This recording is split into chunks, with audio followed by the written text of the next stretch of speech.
Hi there, welcome to Nomadic Diaries. We're the podcast that takes you on journeys through the lives of those who have already embraced the international lifestyles. Whether you're an expat, a digital nomad, or someone who's dreaming of those lifestyles, this is your passport to a world of insight. We dive deep into the hearts and minds of the overseas lifestyle professionals, the authors, and researchers. Join us in this fun adventure as we deconstruct all the elements of expat and nomadic lifestyles, one captivating story at a time. Hi, everybody, and welcome to Nomadic Diaries. My name is Doreen Cumberford. I am the podcast host, and I would really today like to introduce you, the listener, to my friend Sylvia Thiesen. Hi, Sylvia. Hi, Doreen. Sylvia is a transformational life and business coach for women, particularly women in their second chapter or third chapter of life, correct? Yes, that is correct. It's the most exciting time of life, right? Yes, definitely. As someone who's in her third chapter, it's all relative, isn't it? Yeah. And today we're doing something a little bit different. Sylvia's actually in town here in San Miguel, which is so exciting because we've been able to go on a couple of adventures, including Day of the Dead. Yes, that was so fun. Yeah, it really was. And she has agreed to interview me. And so I don't get to ask the questions today, although we know I probably will. But would you like to just take it away, Sylvia? Absolutely. We're going to have so much fun. I think this is going to be a great way for people to get to know your podcast and you even better. So let's just start with some of the basics. How many episodes have you published now, Doreen? I believe we've published about 130, and that is over the course of 15 months. That's a good track record. Yes, and it has been supported and assisted by the fact that we did 30 podcasts in 30 days last year. And I call them naked podcasts because there was no music, there was no introduction. I was just reading from various pieces of literature for many of them. Oh, what kind of literature?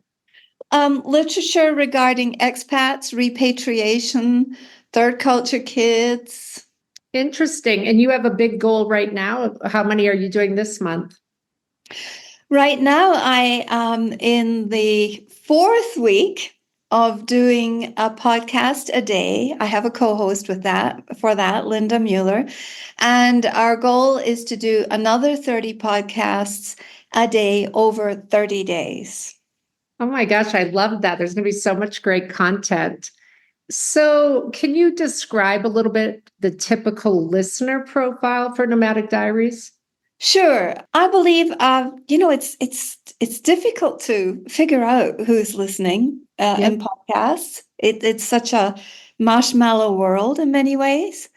I am just thrilled that so many people have lent their time, their ears, your precious life resources to listening. And I'm very grateful for that. So most people, I believe, are overseas or have lived overseas.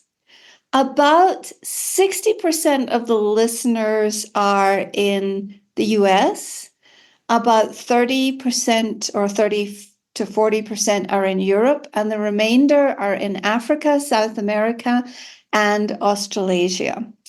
And most people are between the ages of 40 and I'd say 65. And the average listener has had experience living in at least one or two different countries. Isn't that amazing? You're all over the world. Your listeners are literally all over the world. Yeah, we were in something like 700 towns and at, almost 100 countries at this point. That's incredible. And with a lot of your listeners already having lived overseas, what would you say drives their interest in doing that? In living overseas or in listening to the podcast? Well, both, but let's start Okay. with the living overseas. Yes, that's a good question. Most people who listen to this have had a sense of adventure. They have moved out of their small hometown, their home country, their cocoon, and they have taken a giant leap and moved overseas. And when you do that, you don't just change your environment and your life experience and your language, you also change who you become.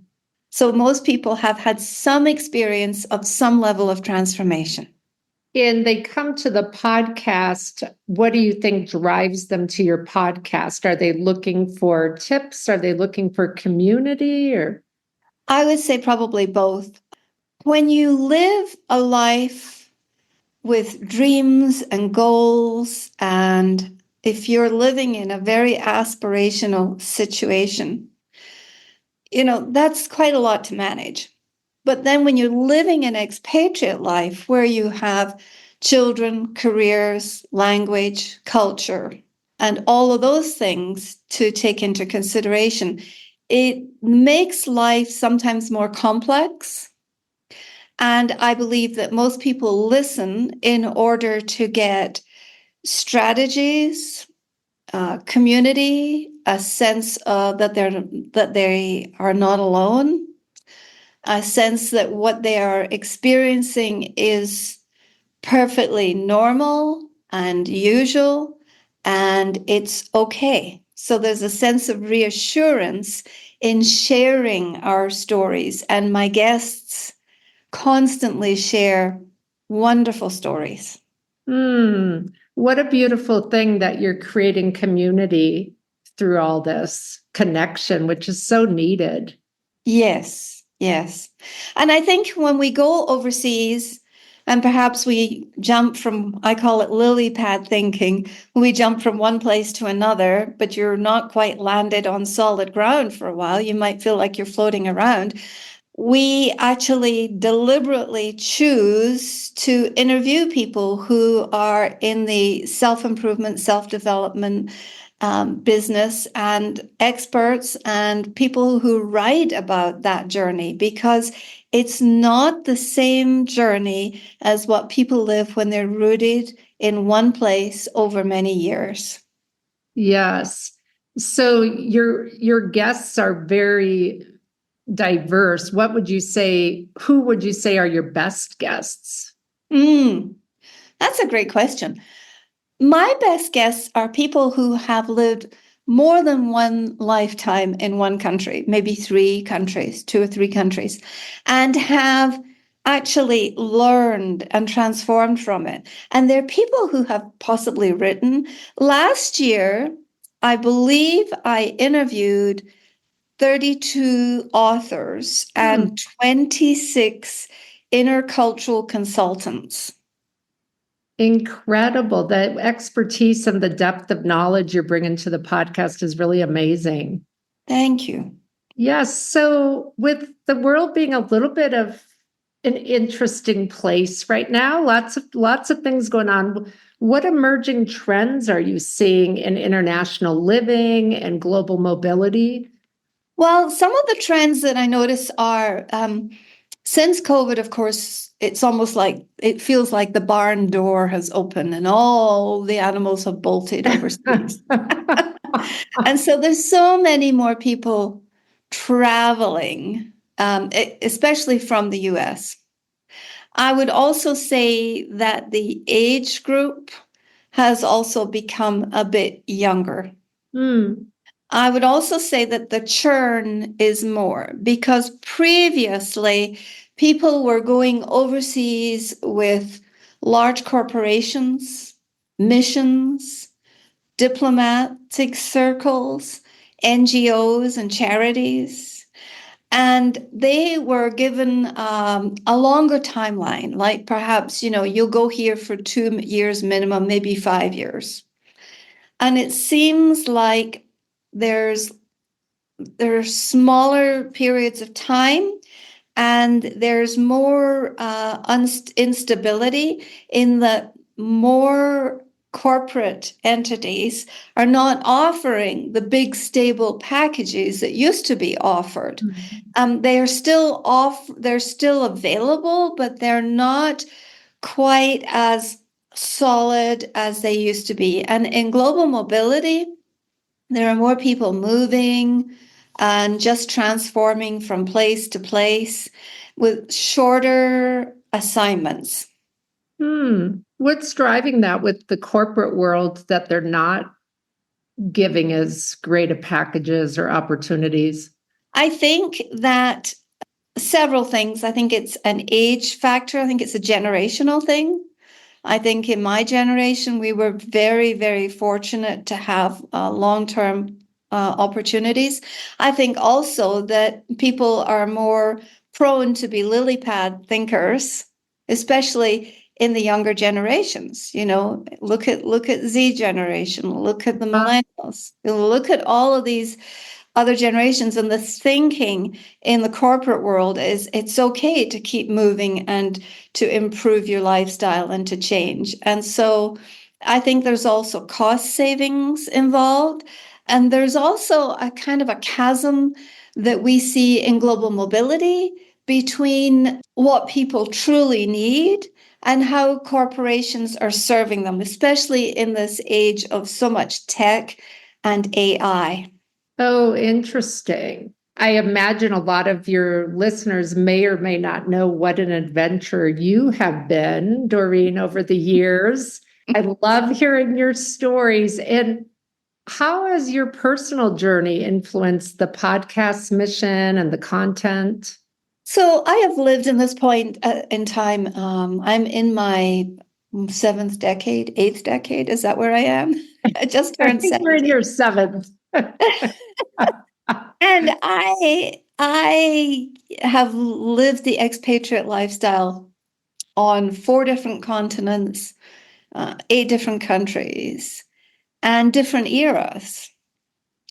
And I think that I bring sort of a bird's eye view of the process and the changes that have occurred, and also a sense of hopefully reassurance to most expats that what we experience when we move overseas is really absolutely normal. We see wonderful things put on the internet about living overseas and how magical it is, but rarely do you actually get the true stories of the magnitude of difficulties, of the adaptability that is necessary, or the transformational journey that happens in the process of using travel like this.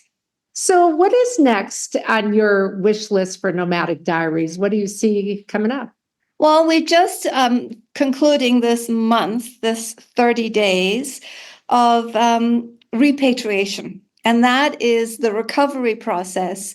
After you've gone on an adventure, you've had an amazing life, enjoyed some novelty, learned a language, found your way around a new country or a new continent, and you have this sense of expanded self.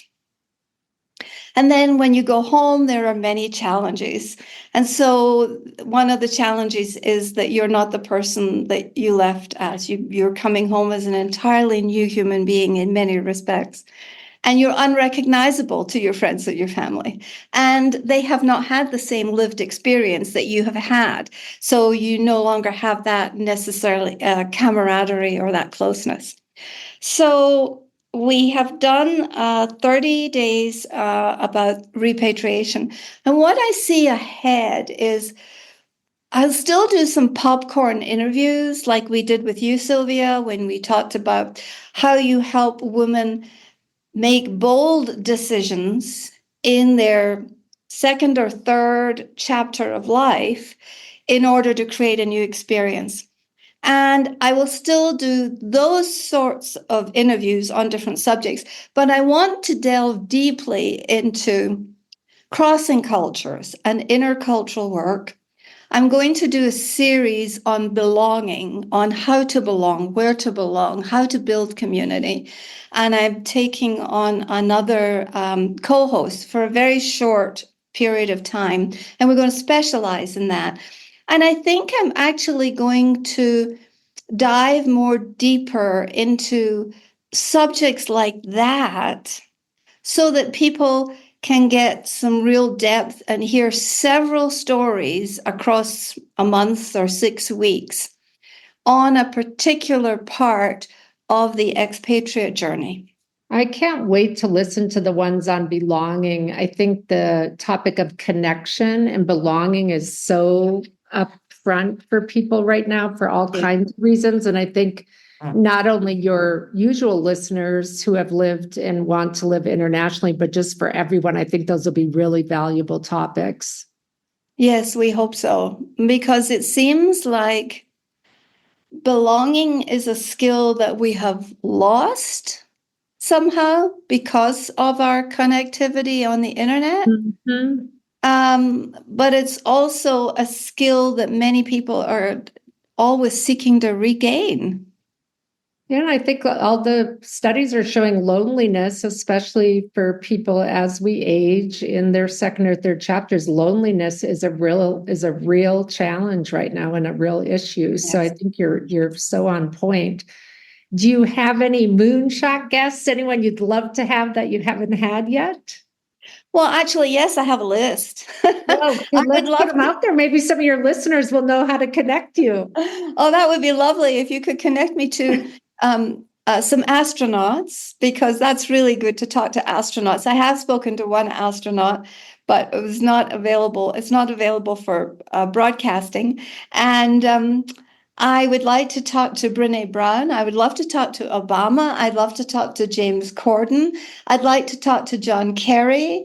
There are lots and lots of celebrities who have either grown up overseas or have lived overseas and have a different experience of what it is to be an American or to live back home in the US. And since my podcast seems to be sort of US centric to some extent, I think those would be great fun guests to have. What do you think? Oh my gosh, I love your list, and I hope that you get some connections going. I can't wait to hear you interview these people. The astronaut's a great idea. Yes, yeah. Maybe in your lifetime you'll be interviewing people who have moved to the moon. Who knows? And back again. And back again. Yes, it's quite the journey for them when they come back, and they go through this long debriefing process, and they're monitored, and they can't drive for a while. It's just a big deal leaving the planet. It's not such a big deal when you fly somewhere and then you just get off the airplane 12 hours later. However, our insides need time to catch up, because although our body may have arrived, our mindset takes a lot longer to arrive. Fascinating. And what do you like about being a podcaster? I know you're so passionate about it. You're so enthusiastic. What are the fun pieces for you? Oh, the best part is interviewing people like you and all the people I get to speak to around the world and have these great conversations, and they're challenging. It's challenging. And it's been a journey of professional growth for me. And it's fascinating to talk to all these people who've had an overseas journey and have written about it, and have written so beautifully and so eloquently, and have told their stories. Because for those of us who need to hear these stories, it's very healing. Can you give us an example of that, Doreen? Like, is there a story that comes to mind that you could go a little deeper on that? Well, I can give you an example of my co-host. And in the re-entry series, we did 30 podcasts, but she had 6 repatriations. So she had moved out of the US and then moved back 6 times. And she went as a student. She went as a mom, a single person. She went as a mom. She returned. She came back, as a student, a single person, a mom with a family. They moved somewhere that was familiar. Then another time they moved somewhere that was strange and different. And each time they had to come back and rebuild their lives. And so that's just one example of one person who has lived overseas, and the personal growth, the journey that she has experienced has opened up so many parts of I think, the repatriation equation. Yeah, and I can imagine that one of the amazing things that you give people is you mentioned the fact that all those experiences and the challenges are normal, to normalize what people are going through, because I don't think there's enough probably conversations about that. It'd be easy for someone to not be able to piece together what's happening when they come back. Yes, that's very true in the repatriation, but I think it's also true in the intercultural field. Last year, I interviewed 6 intercultural consultants in a row. And we talked about what it was like to move overseas and to try and build relationships and to speak cross-culturally and to open your mind in order to be willing to receive and be in the presence of people who are very different, who thought and acted and behaved and spoke very differently to you. And that is a continual journey. There's much to be learned in the intercultural intelligence, intercultural competencies, and the intercultural communication fields. And I shall probably do another series on that next year in 2025. And when you say competencies, what would that include? Competencies are things like adaptability. They're things like relaxing in the presence of people who are very, very unusual or very, very different. They are slowing down to listen to people. It's practicing active listening in an intercultural field. It's learning how to be still and allow other cultures, or to work cross-culturally in a team. If you need to provide some leadership in a team, you need to have some competencies or perhaps some training in how to be part of an intercultural team. If you're on a team that has 5 or 6 different cultures in it, and you make one statement, everyone's going to hear it differently because we're all from different perspectives. So how do we level that playing field? How do we become competent in communicating across borders or cultures or boundaries? I love that. And you've already done interviews on your podcast about those topics, right? A few, yes. Well, you're a great listener. I know that from being around you. That's one of your strengths on your podcast, is you don't interrupt people and you do the active listening. So you're a good model. So in your recent 30-episode repatriation series, what were maybe the most surprising or transformative stories that you encountered? I would say that the difference between our journeys, every one of us is one unrepeatable miracle. No person is totally alike.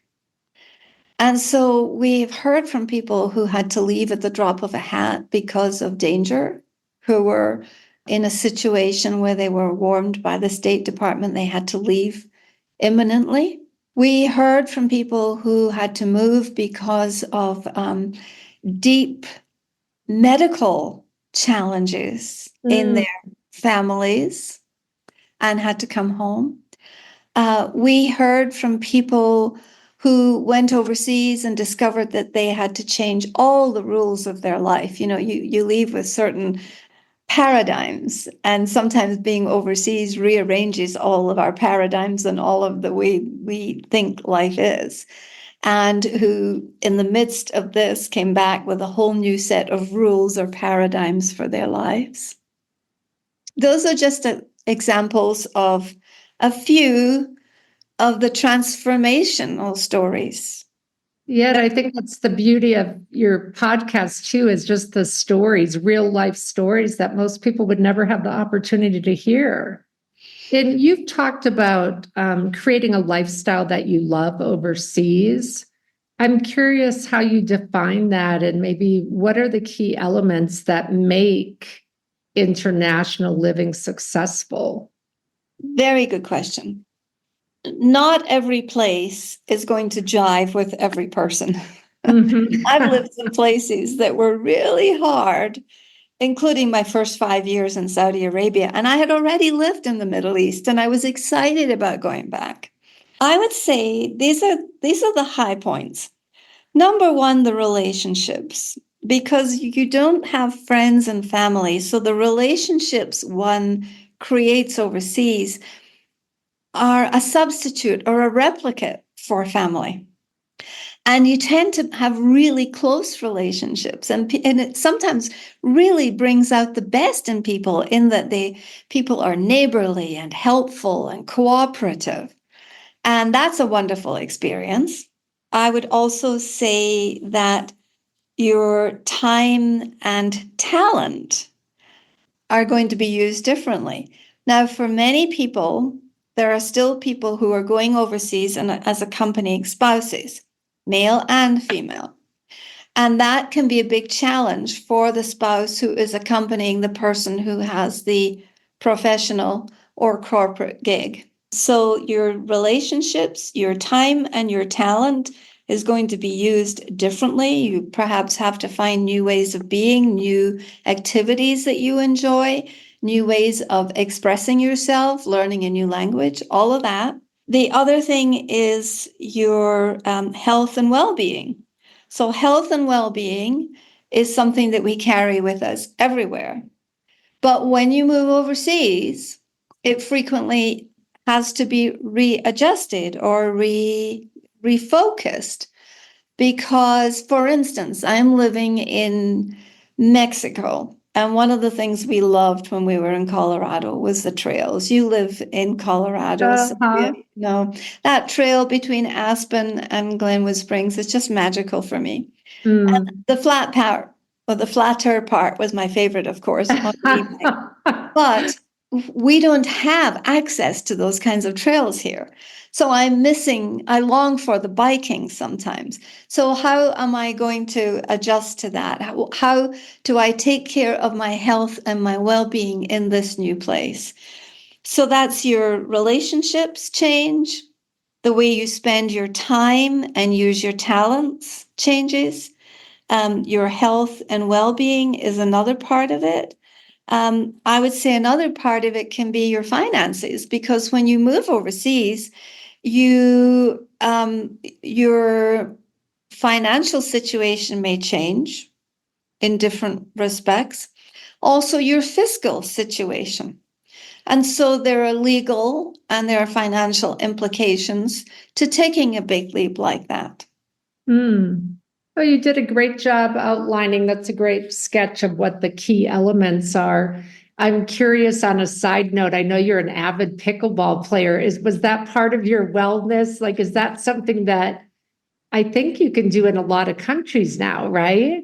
Yes, you can. But one of the reasons that we came to Mexico and that we chose this specific location in Mexico was the fact that we had access to pickleball just 15 minutes up the road. I can walk to the courts, and I've been on the courts today. And it gives me a sense of movement. There's cooperation, there's a good community in pickleball. And so that's one of the sports that is very transferable.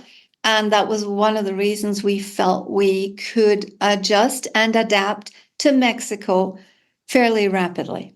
That is interesting because you mentioned Colorado, and I think that's true for people who come to a place like this, a beautiful colonial town, but are used to like socializing, in Colorado, you socialize over skiing and hiking, and yes, to come to a place where that's not as, not that it's like not as much a part of the culture, and to think about, so how can you adapt and change and get into other things rather than looking for yes, it to be the same, right?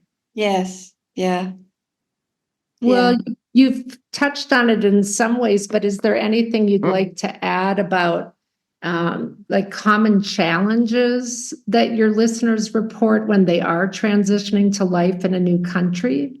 I would say language is a huge part of it. And also the availability of community and training yourself to belong. I don't think we automatically just show up somewhere and belong. I believe it's a process.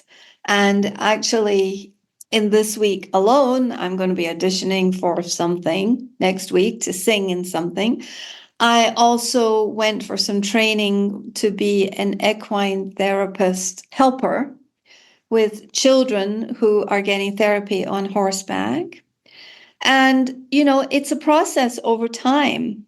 And I think the more that you contribute and share our time and our talents, the deeper your experience gets as far as that feeling and sense of belonging. And what do you think is the mindset of the person who's able to cultivate belonging and meeting locals, as opposed to the person who maybe moves to another country and then only socializes and interacts with the expat community? Like, Yes. what makes the difference?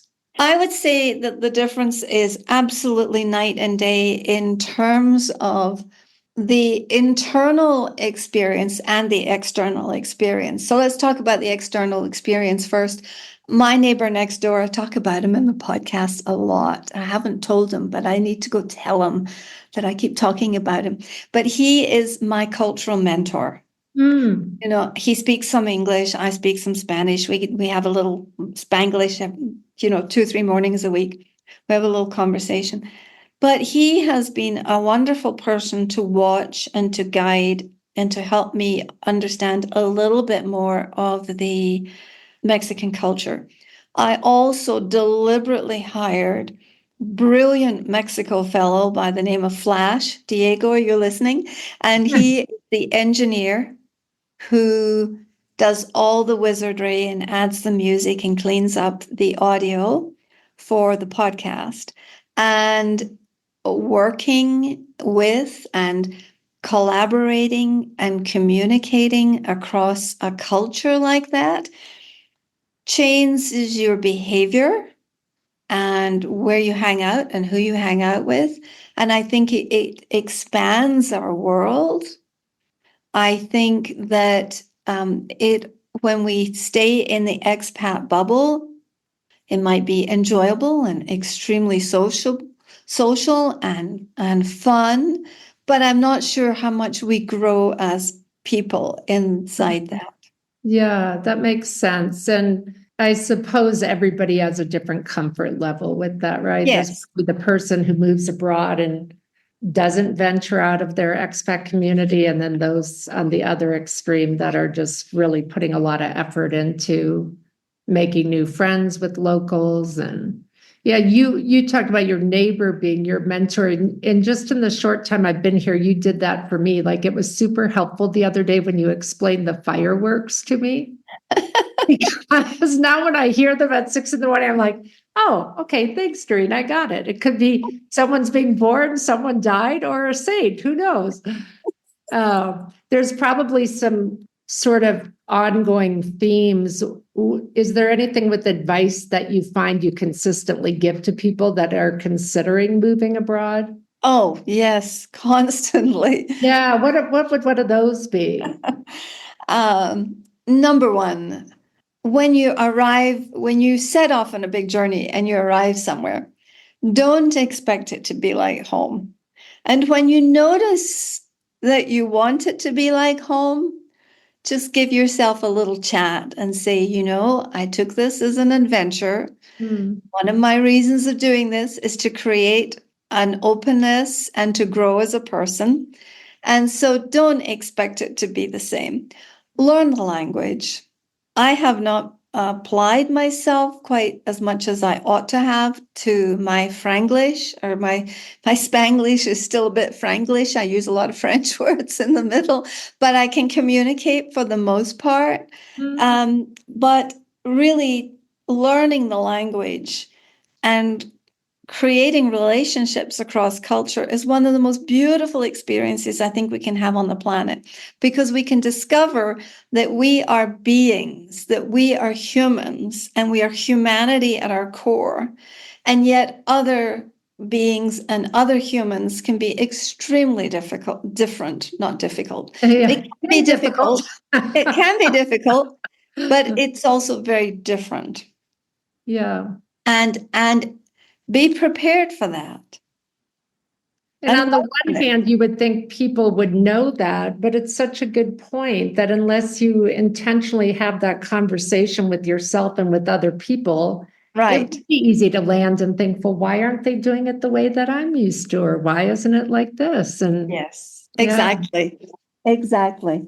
What misconceptions do people typically have about living abroad that you try to address in the podcast?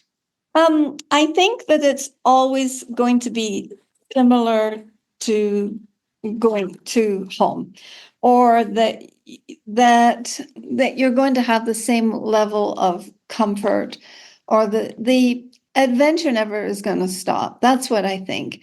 And it does stop. I mean, generally the first 90 days is very exciting. You might have a 6-month honeymoon, and this is a normal curve in the culture band. And so generally you're very excited, you're stimulated, your senses are taking in the sounds, the sights, the smells, and you're very stimulated as a human by that. And then after a few months, there's kind of a drop in that. And then sometimes it really takes work. And we don't expect it to take work.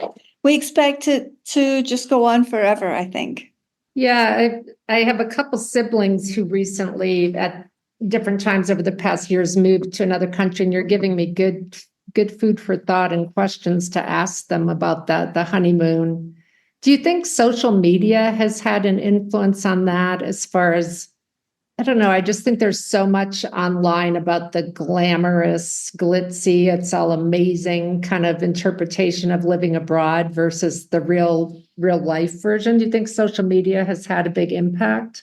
Yes, I do. I think social media has been very misleading, and it also has not credited travel with the power for transformation that is, I think, built into travel. And I believe that social media, we just see our photographs. Oh, and that looks wonderful, and it's exciting, and it's glorious. My feeling is that travel is a tool for transformation that can take us deep into our soul and can change ourselves at depth.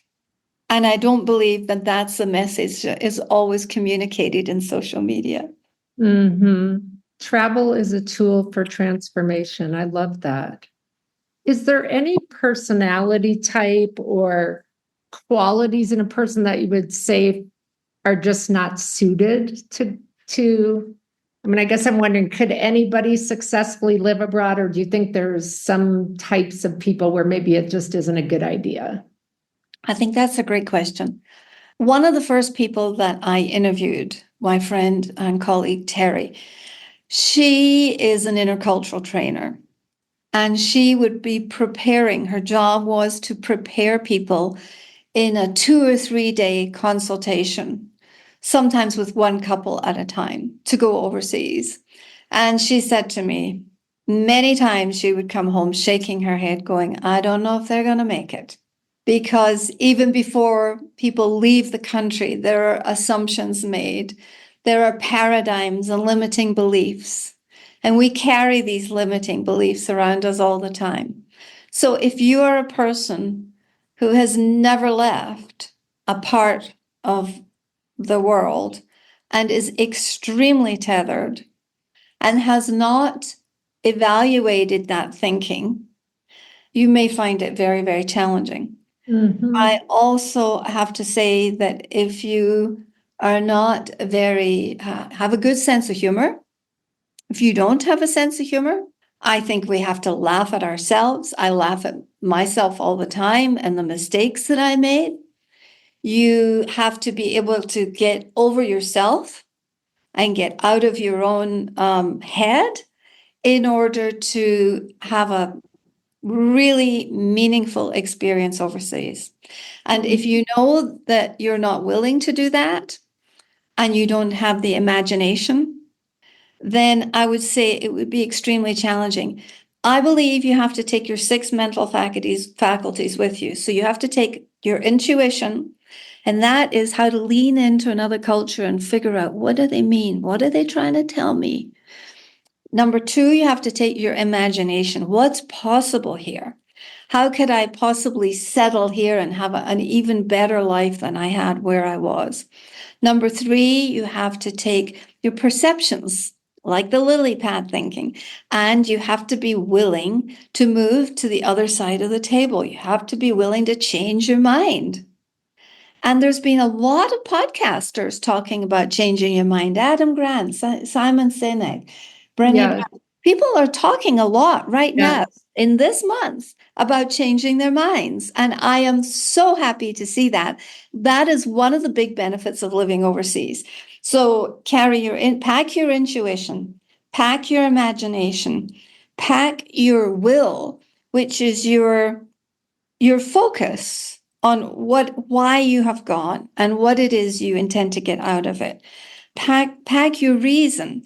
So, there are usually reasons for why things happen and we don't understand them, but it's that ability to figure things out.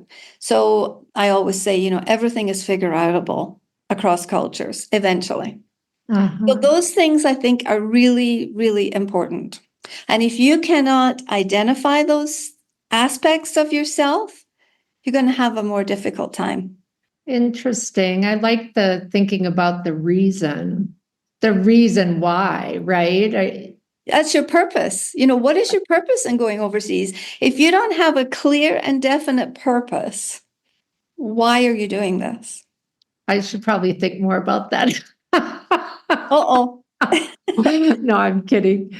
I'm turning the tables on the coach here. I know. What about, does your podcast have the opportunity to explore how career opportunities and the new trend of remote work, how that factors into the international lifestyle? Yes, definitely. I have deliberately had on probably over the year, maybe 5 or 6 experts who are experts in the field of remote work. And they are people who move all the time. Now, they're not fixed expats. They're not necessarily going beyond the honeymoon of the first 6 months in a place because they'll be on to the next place. But many of the experiences are similar and resonate. And so I've deliberately want to include them in the process because many of them have third culture kids or are third culture kids or show up as people that want to move constantly and are not necessarily connected to a purpose. And so I'm always talking about what is your purpose for travel. And I just think it's important to open the tent doors to include everyone in every kind of expat situation. Does that make sense? Yes, it does make sense. And you mentioned the third culture kids, and I would guess a lot of your listeners know what that is. But for the listeners who haven't heard that term, what is the definition? A good pickup from a TCK herself. Sylvia, just to the listeners, Sylvia, she grew up partly overseas in other countries and came back to the US. Can you imagine? She was moved in her final year of high school, one of the most tender times of your life. And so she has some stories to tell on being a TCK, don't you? Yes, I did have that experience that I wish there'd been a resource like you to guide me through it. It would have been life-changing. So, a third culture kid is someone who grows up outside the culture of their parents. So, they grow up in a culture different from their folks. For instance, my husband grew up part of his childhood, and some of his most fond memories of his childhood were from Japan. And his family went to Japan. They had, I believe, 5 or 6 of them, and his mother had 2 more kids there, and they came back as a family of 8. And then they had 4 more kids. And so they had different types of kids who were born. And many families nowadays have children that are maybe born in 3 different countries. And they have an attachment to those countries that the parents will never understand. There are many kids who are living as TCKs in other countries, and they go to a local school and they learn a language, and then they don't want to speak English anymore, for instance. Mm-hmm. So there are many, many characteristics of third culture kids. There are many challenges for them as they age and grow up and cross borders. And there's lots of support. And I have interviewed several TCK therapists and storytellers, and I hope to do more of that. Oh, that's wonderful. I think your listeners will be able to go through your past episodes and find all these great topics that they want to dig into more. Yes. Did you say John is from a family of 12? Yes, I did. Oh my gosh, I don't think I knew that. Wow. Yeah, I don't think people from big families can get along with anyone, and I can see that in him. This has been so fun, Doreen. Is there anything that you'd like to add before we wrap up?